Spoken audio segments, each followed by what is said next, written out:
Normally, I am not a big fan of boycotts. One of the reasons I typically don't like boycotts, I'm not into groupthink. I'm not into following the crowd. If I see a crowd of people doing something, most of the time I am doing the complete opposite. 2 years ago, everyone was being pressured to get the vaccine. Trust the Fauci. He's a good alien. He knows what's best for you. My parents, mainly my dad, a man who was normally skeptical of anything involving the government, he was pushing me to get vaccinated. Everyone's doing it, son. Why do you always have to be a rebel? I understood why he wanted the vaccine. I mean, dad's old. The COVID, it was mostly affecting people his age. But me personally, I decided that I would just take my chances. And of course, we all know how that worked out. Another reason I typically don't like boycotts, they're normally not very effective. It's just a bunch of people on social media expressing their fake outrage, pretending to be mad about something just to bring attention to themselves. The attention seekers, they come out in full force when there are rumors of a boycott.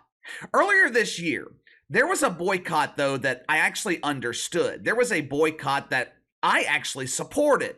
The boycott of Bud Light and Anheuser-Busch. I understood why people were angry with Bud Light. And to be honest with you, this boycott had very little to do with Bud Light. They were the symptom to the overall problem. They decided to partner with Dylan Mulvaney at the wrong time. People were pissed off. People were tired of having the transgender lifestyle shoved in their face. If you want to be transgender, go for it. If you want to exchange your cucumber for a freshly shaved peach, fine with me. If a young woman wants to apply just for men, grow a beard, and apply to be a dump diver in the WNBA, go get that trash, girl. Good for you.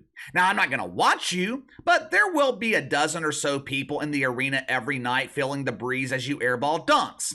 But just because I could care less if you changed your gender, it doesn't mean that I am required to publicly support it. It doesn't mean that I am required to even understand it. You live your life, I'll live mine. I won't shove my beliefs in your face. You do the same thing for me. But that concept, that is not enough for the shit fucks. They not only want the freedom to live their life, they want to force me and you into compliance. And that's where I think that most people had a problem with it. Another reason that people were so angry with Bud Light is because of who they were trying to attract with their marketing campaign with Dylan Mulvaney. Who was that Dylan Mulvaney ad targeting? Who was Bud Light trying to appeal to when they hired Bobby D? Well, KC, isn't it obvious? They were going after the T's. They wanted Fran Former Man to put down Don's Lemons and pick up a can of Bud Light. Yeah, you can believe that myth if you want. Transgender people, they make up less than 1% of the American population. Why would a major corporation spend hundreds of thousands, maybe even millions of dollars to create a marketing campaign that targets a handful of people? Bud Light was going after the people who support Dylan Mulvaney. Who watches Dylan Mulvaney? Who is influenced by Bobby D? Damn sure ain't grown men. Helen Housewife, she's not influenced by Bob. Helen is watching The Real Housewives of Scranton, the hit show on Bravo featuring a group of middle-aged white women who mooch off their rich husbands, along with a pretend Dr. Jill Biden. But who has spent the last 18 or so months watching Dylan Mulvaney eliminate those pesky facial whiskers? Who is it? Kids, teenagers, young people. That's who Bud Light was trying to appeal to with this marketing campaign. Alcohol and tobacco companies, they have been doing this for decades. If they can get you hooked on their products at a young age, they've got a customer for life. Last time I checked, this partnership with Dylan Mulvaney, it had cost Bud Light over $27 billion. Now, in the wake of this disaster, executives at Bud Light, they did everything wrong. They sent the woman responsible for hiring Dylan Mulvaney on a nice little sabbatical. What was her name? Alyssa Heine. She was the one who wanted to transition Bud Light from a beer drank by frat boys to a beer drank by elegant elites.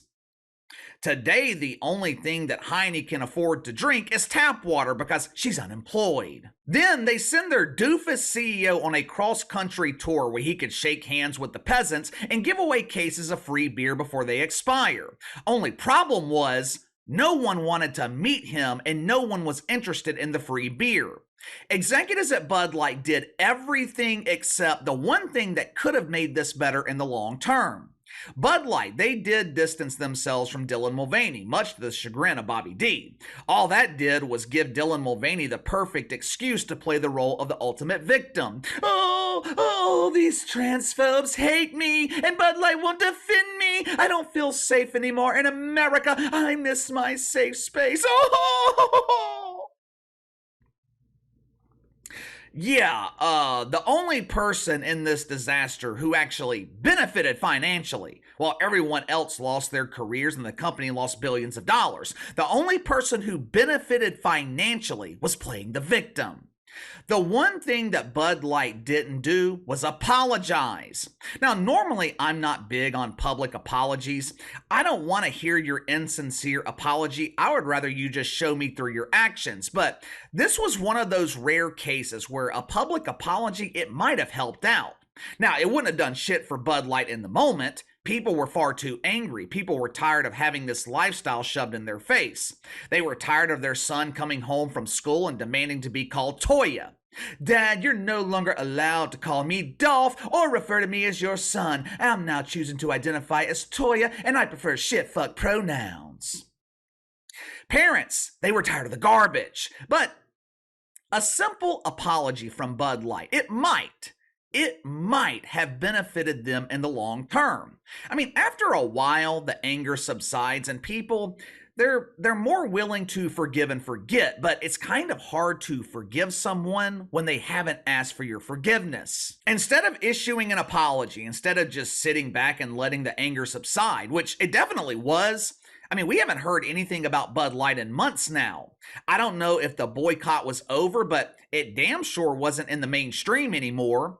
But instead of Bud Light just laying low, they decide to send a nice virtue signal to normal people by sponsoring the UFC. When I initially heard about this on Tuesday, my first question was, what the hell is Dana White doing?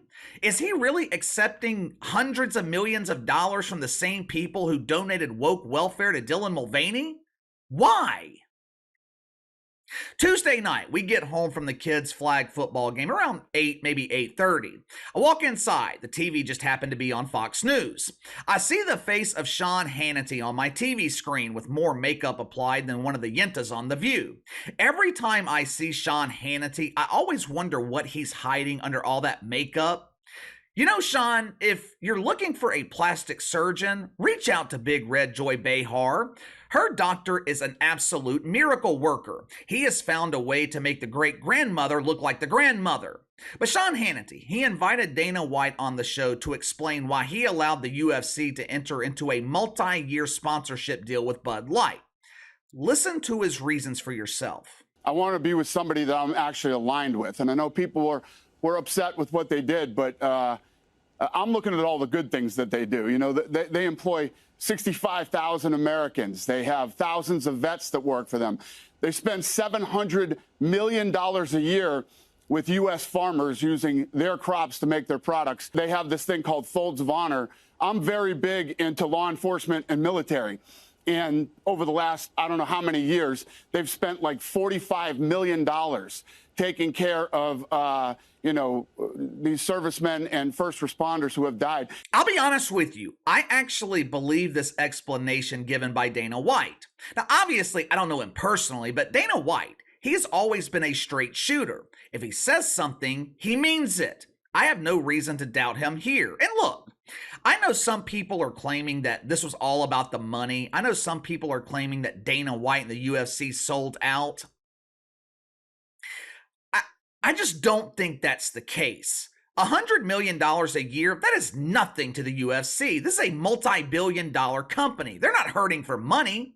Dana White, he could have gotten this same deal, maybe even a better deal from hundreds of other sponsors. Now, sure, the money part of this is nice, but It's not the main reason that Dana White agreed to this deal. I believe the reasons that he highlighted for partnering with Bud Light, I think those are the exact reasons that he agreed to the deal. The biggest victims in this disaster, they were the innocent employees that worked for Bud Light or worked for their distributors. Their lives were changed overnight, all because their companies being run by woke shit fucks. So, that part of it I understand. I also understand Dana White wanting to highlight all the good things that Bud Light has done in the past. They employ 65,000 Americans. They donate to charity. They hip the police. These are good people. Maybe so. Maybe Dana White is right, but I just ain't buying it. Just because a company does good things doesn't mean they're a good company, doesn't mean they're good people. Pablo Escobar, he was very philanthropic. Escobar built homes for the poor. He gave away millions of dollars to the people of Medellin. He built schools. He built soccer fields. Hell, he built entire neighborhoods. Does anyone believe Pablo Escobar was anything but evil? The dude blew up a plane trying to end the life of one politician who wasn't even on the flight. Do all of his good deeds negate all the evil? It's the same thing here with Bud Light. Sometimes all it takes is one error in judgment. All it takes is one mistake for all the good to be forgotten. And the thing is, I believe the reason that Bud Light has not apologized is because they're not sorry. In their eyes, they haven't done anything wrong. They don't feel remorse for donating woke welfare to Dylan Mulvaney. Sure, they're upset about the backlash. They're upset that they lost billions of dollars. They're upset that their employees were laid off. But who wouldn't be upset about that? The mainstream media, they are reporting that the UFC is going to see a massive boycott. New York Post, Daily Mail, Newsmax, Newsweek. Media is filled with articles today highlighting the outrage on Twitter. I'm no longer watching the UFC. Boycott UFC! Fuck Dana White! UFC is finished! Do I think this is going to happen? Do I think this boycott will be effective? Hell, do I think there's even going to be a boycott of the UFC? No, and I'll tell you why. This is not the NFL or the NBA, where a large portion of their audience consists of casual fans. Back in 2016, when casual fans boycotted the NFL after Colin Kaepernick traded in his helmet for a set of knee pads, their ratings dropped 20%. 3 years ago, when casual fans boycotted the NBA over mythical racism, they set record low ratings for the playoffs and the NBA Finals. But the UFC, it's different. This is a niche sport, a niche audience. People who watch the UFC, they are hardcore MMA fans. Its audience is very similar to the WWE. They have a group of hardcore fans that are going to watch them no matter what happens. There are very few casual fans watching the UFC Contender Series Tuesday nights on ESPN. I mean, did you even know that existed? There are very few casual fans buying their monthly pay-per-views. I'm a casual UFC fan. You know when I buy their pay-per-views? About once a year when they have a major fight. Other than that, I could care less about the UFC. So, while it makes for interesting headlines, while it makes for an interesting story in the moment, I don't think this partnership with Bud Light is going to have any negative effect on the UFC. Now, of course, I could be wrong, but I just don't think I am. I feel like most people have moved on from this boycott of Bud Light. But what do you think? Could the UFC experience a massive boycott over this partnership with Bud Light? Do you think it impacts their ratings? Will it impact their pay-per-view buy rates? Let me know. Sound off in the comments below. Like, subscribe, share the video. I appreciate you guys and your continued support. Best way to contact me is by email at btlkc84@gmail.com, KC_BTL84 on Twitter. I'll see you guys later.